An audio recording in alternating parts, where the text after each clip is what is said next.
Hi, this is Gary Humble with Tennessee Stands. And in today's episode of What in the World is Going On, we're going to be talking about statutory authority. Let me give you a quick definition on statutory authority. Statutory authority refers to the powers and duties assigned to a government official or agency through a law passed by Congress or a state legislature.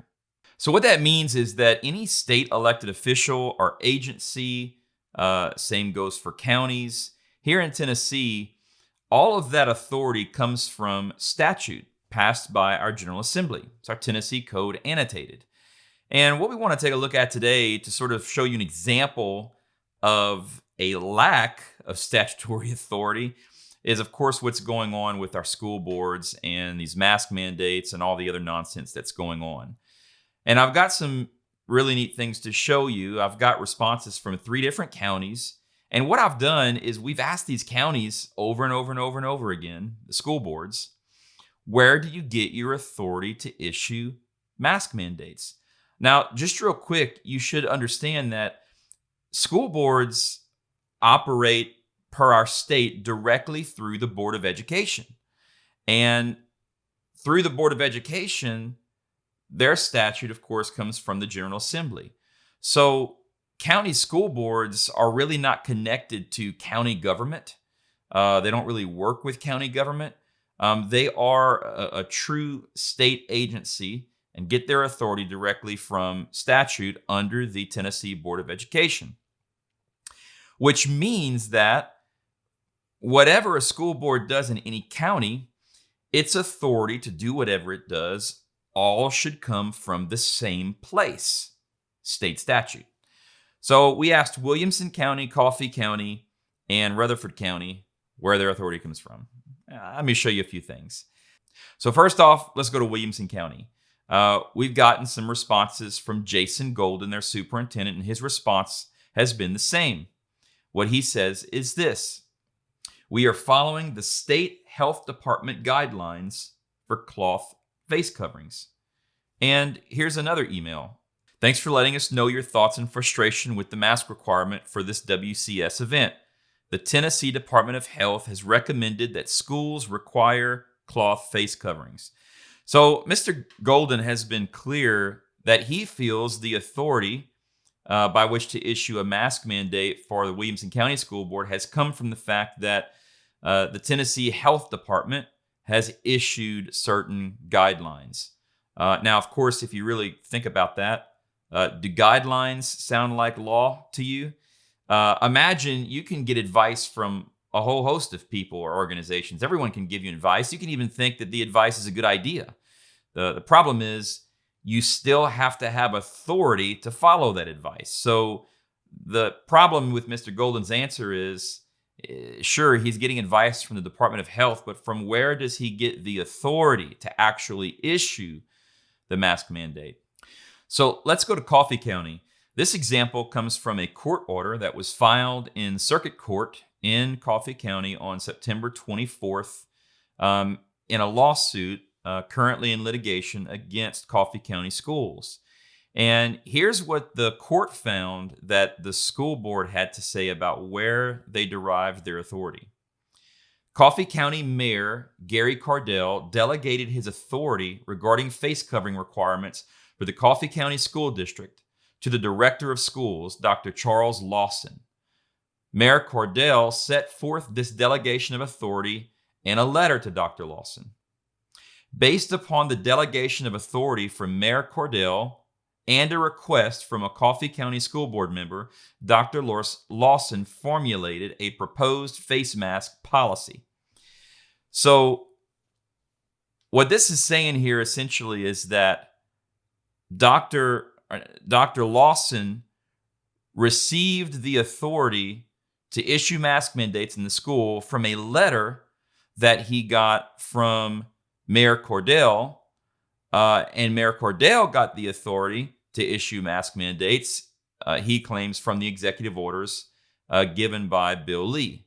So that's the trail they're using to determine why they feel they have authority in their county to issue mask mandates. Of course, vastly different from Williamson County. But the most interesting thing about the fact that the mayor supposedly delegated authority to the school board is a statement made in this article in the Tullahoma News just on April 24th.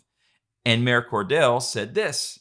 When asked about a mask mandate in the county, he said that he did not feel he had the legal and constitutional authority to mandate the use of face masks upon our citizens. So you have a mayor who thinks that it's unconstitutional to issue a mask mandate, yet in this court document, the school superintendent says that he received authority to receive a mask mandate from the same guy that believed it's unconstitutional to issue a mask mandate. Are you following that? All right, so that's what's going on in Coffee County. Let's go to Rutherford County. I got these emails from a few parents that have been going back and forth with a woman named Sarah Page. She is a staff attorney with Rutherford County School District. And they asked, of course, again, where does this authority come from? So this is what she had to say. The board has the authority to issue a mask mandate under a law specifically giving the board power over safety in schools. And she cites Title 49-2-203 of the Tennessee Code annotated, which is the part of our statute that ascribes duties and powers to local school boards.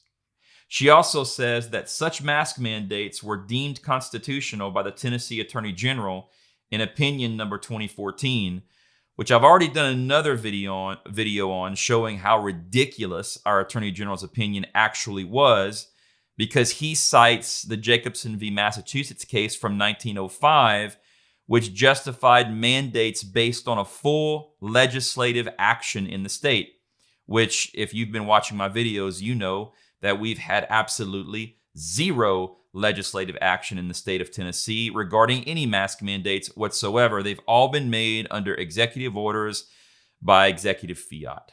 But Ms. Page goes on to say that the board's authority to set mask and other safety expectations are contained in its general powers granted by TCA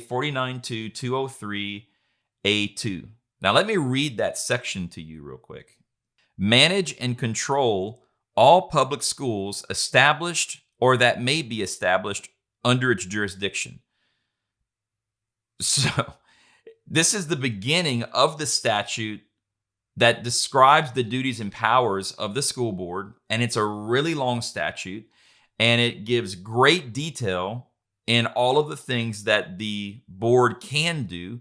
But this is one of the very first statements, simply saying that school boards have jurisdiction over the schools, and then it goes on to say what type of authority that they have. But Ms. Page from Rutherford County is simply saying that all we need is this general statement to justify mask mandates. And if that's true, I simply ask, then why have the rest of the statute at all? Because according to your logic, with that one sentence, the school board then has the power to do anything in the schools as long as it's in the school, because that's all that sentence says. The issue with her using that is that she's forgetting the fact that there's more statute after that sentence, which further specifies the authority that the school board actually has, which, guess what, does not include a mask mandate or mandating health policy. The point is this. You've got 3 different school districts that have given 3 vastly different answers as to where their authority comes from to issue mask mandates in the school. And this just goes to show you what I've been telling you all along, is that these people have no idea what they are doing, and they are all making this up as we go. And parents keep calling me and email, well, Gary, what do I do? They denied my mask exemption. Let me tell you what you do. Send your kid to school without a mask. If you don't want your kids to wear a mask, send them to school. Do you know that if just 100 of you sent your kids to school without masks, what are they going to do? What are they going to do? Just send your kids to school. There's no authority in our Constitution or our state statutes for school boards to issue mask mandates. And as you can see, not even they or their attorneys or their county mayors know where in the world this authority comes from. Can we just stop the nonsense? Thanks for watching another video. Please make sure to go to TennesseeStands.org and check out what we're doing. Sign the resolution, share the resolution, and keep up to date on Facebook, Twitter, and Instagram at Tennessee Stands.